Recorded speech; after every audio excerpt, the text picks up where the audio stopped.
I know the stat nerds are listening closely. They want to hear what we got to say.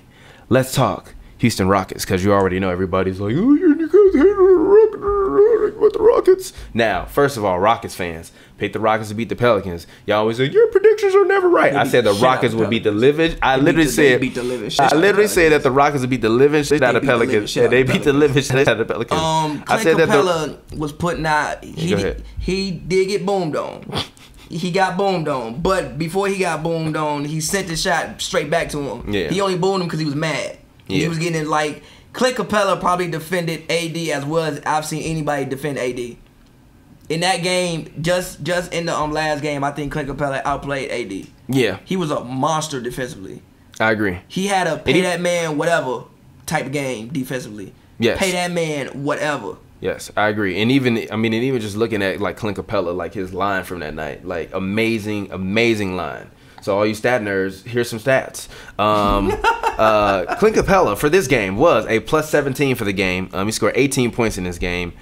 He had 4 fouls, which I need Clint Capella to keep his fouls down. But if you can play AD like that and keep AD to 10 for 22 shooting, hey, you did your job. Do your thing, big fella. You literally, you did your thing. You did your thing. So you ain't hear no hating from me. All you Rockets fans that say that I'm a hater, I'm sorry that I'm a hater.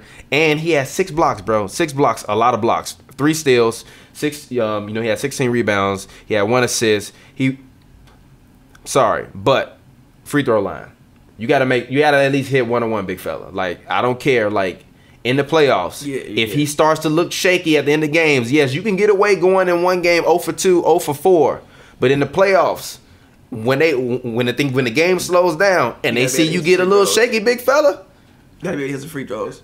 That's what how I say, guard, quiet, exactly, quiet, like for real, like yo, shout out to Ha Davis. I think he should get some votes for Defensive Player of the Year. Some votes. He shouldn't win it, but he should get some votes. Some votes. He should not win it. I'm not mad at that. So, again, if you take that level of defensive ability off the floor because you can't make free throws, that hurts. Because the one thing about Clint Capella, he can switch everywhere. He can switch everywhere, and as you saw him guard AD, he can still guard big men. Yeah. Which you might have to guard Anthony Davis in the series. You might have to guard a LaMarcus. Yeah. So and you know what I think, even when looking at this Rockets team, right?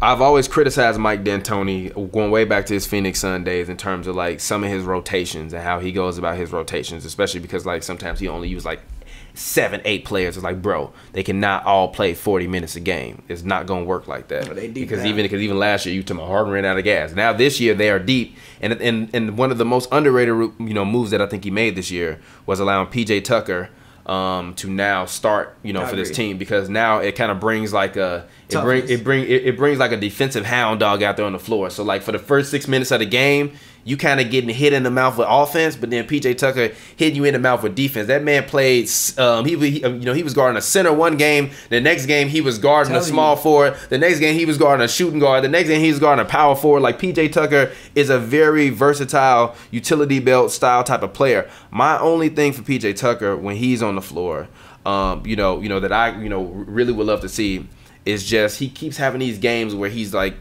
taking 5 shots but going like 1 or 3 from 3.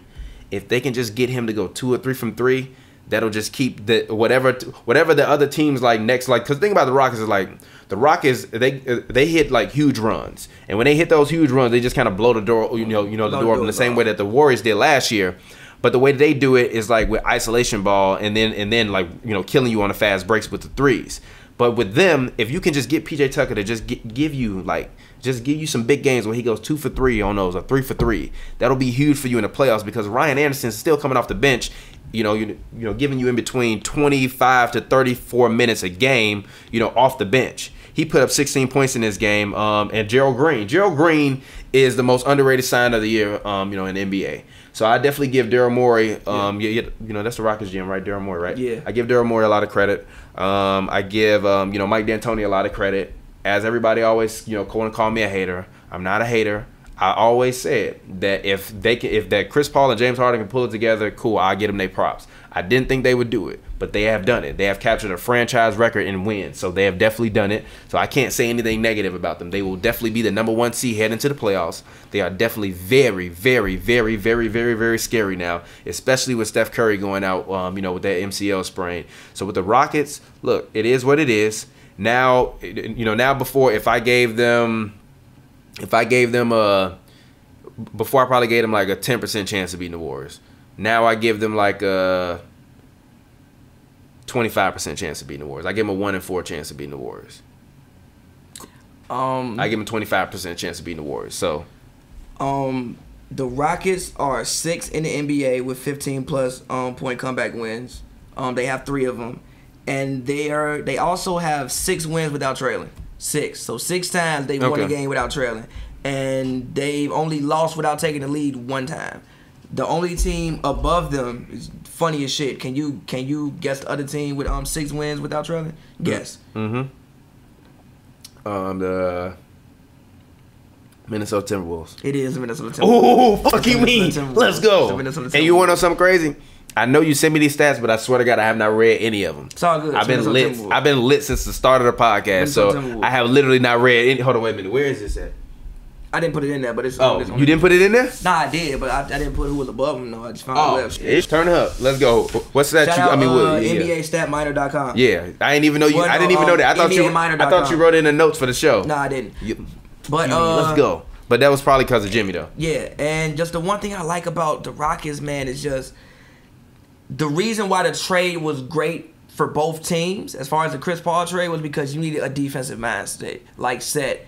Yeah. In Houston. You always had a great offense, but you had no defenders. Yeah. You had no guys who could muck up a game and get dirty. Even like Chris Paul. Chris Paul is still a very good defender. If like Chris Paul gets switched on a big man, it's a mismatch, but I'm not like feared for my life. Yeah. Chris Paul is a very tough, hard-nosed defender, as well as PJ. I said nobody works harder for their check nightly than PJ Tucker.